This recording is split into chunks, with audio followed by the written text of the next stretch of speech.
time for the President of the United States to ask Americans to be patriotic about something other than war.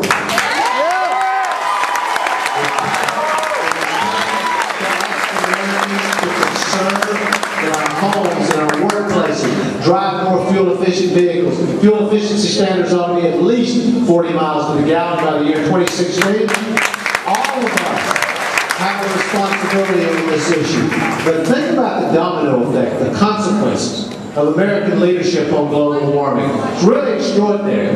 We can produce at least 1 million new green-collar jobs here in the United States of America. We can make America stronger, more independent. We deal head-on with this issue of climate change, global warming, which is a crisis. It allows us the credibility to go to India, China, and say, join us.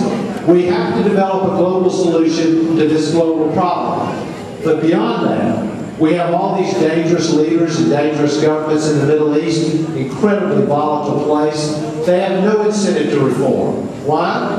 Because they're addicted to oil. They know that as long as they're mainlining oil and the price of oil is up, they don't have to educate their kids, they don't economically reform, they don't politically reform. But suppose America leads an effort. We use 22 million barrels of oil a day. We lead an effort away from oil. The Europeans follow, the Japanese follow, the Chinese follow. The price of oil drops. All of a sudden, these countries have no choice. They have to reform. And all of a sudden, they educate their kids, they economically develop, and the result is they become part of the international community. We could literally help transform the Middle East. And even if you want to dream further, we have all these millions of families in Africa who live in abject poverty every single day. If we move to cellulose-based biofuels here in America, we have the land mass, the farms to support it. But the Europeans don't. The Japanese don't. They're going to be looking for cheap land. The most likely place to go? Africa. And the result is millions of families and children in Africa are lifted out of poverty. We have such an extraordinary opportunity if we just have leadership and strength and vision. By the way,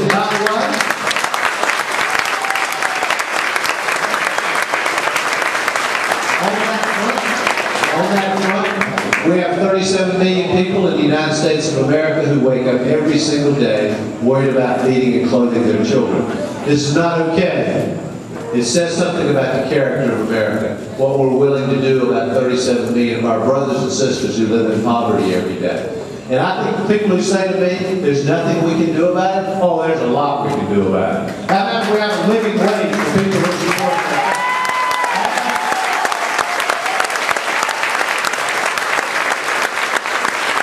How about we strengthen the right of unions to organize in the workplace?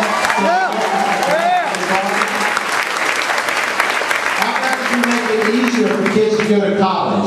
Bush is taking billions of dollars out of federal funds for kids to go to college.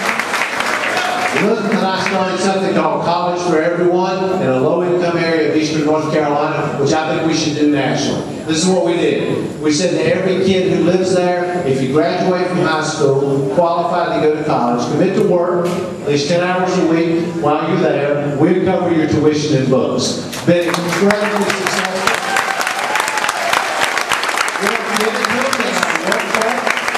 But then they don't graduate from college with all this crushing burden of debt. These are the kind of things we should be doing for America. These are the kind of things we should be doing to eliminate the two Americas that still exist in this country and build one America that works for all of us. That's the kind of country that all of us want to live in.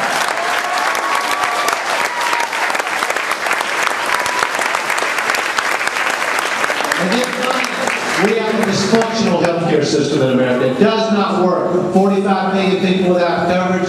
Health insurance premiums up close to 100% in the last 5 or 6 years. People can't pay for their coverage. And then we have millions without it. We need truly mandated universal healthcare coverage for every man, woman, and child. Yes. Yeah. I'm a healthcare provider.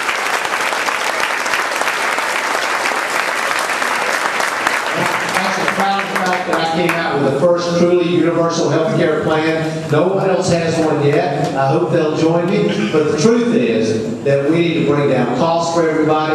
We need to cover everybody. We ought to actually require that employers cover their employees or pay into a fund for coverage. We ought to cover all the cracks in the healthcare system, mental health parity. Yes, very important. Dental. Pre-existing conditions. No more of that.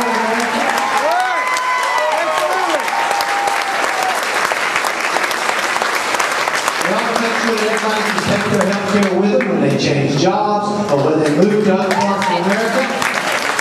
And if my plan costs $90 to $120 billion a year, which I pay for by getting rid of Bush's tax cuts for people.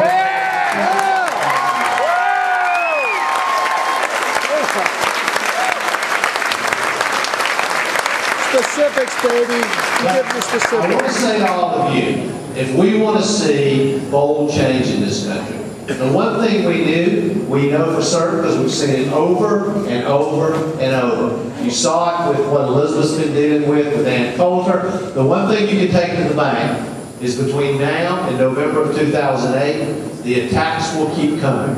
They're not going away. They're going to continue. It'll be on every trivial, nothing thing. Every time we breathe, no matter what we do, they're going to keep coming because the idea is kill the messenger, right? Right. We're going to kill them, and we're going to kill anybody who speaks up for the poor. We're going to kill anybody who speaks up for men and women dying in Iraq. We're going to kill anybody who speaks up for the uninsured. I want to speak for me and Elizabeth and our family. We're going to fight back. And we're going to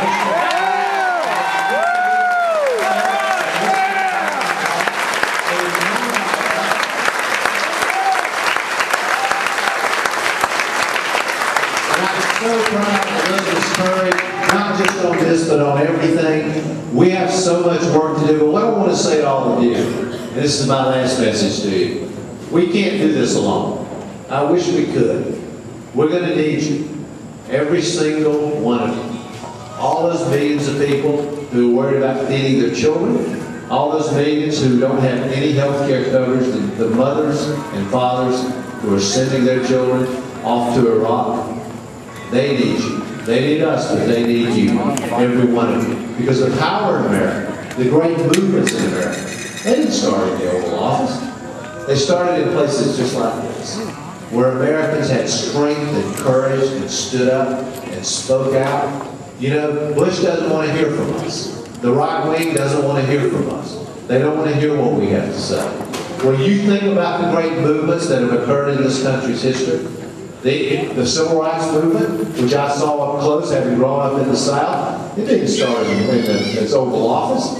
It started on college campuses, university campuses. Young people had courage and strength and were willing to fight for what they knew was right. The same thing happened in the war in Vietnam. The same thing happened in ending a brutal apartheid regime in South Africa. The same thing is happening right now. You can feel it in ending this war in Iraq. But the truth is, if I can paraphrase Gandhi, you got to be the change you believe in. You can't wait for somebody else to do this. You need to join us in this call. And on that subject, if any of you happen to have your cell phone with you, if you pull it out, or later tonight, you don't have to do it right now. If you text the word TODAY, T-O-D-A-Y, to 30644, today to 30644, then we'll tell you how to get in touch with us, how to work with us, how to create the grassroots. My campaign is a grassroots movement. Has been from the beginning, from the first time I announced in the Ninth Ward of New Orleans, and we need you. The people we are speaking for need you.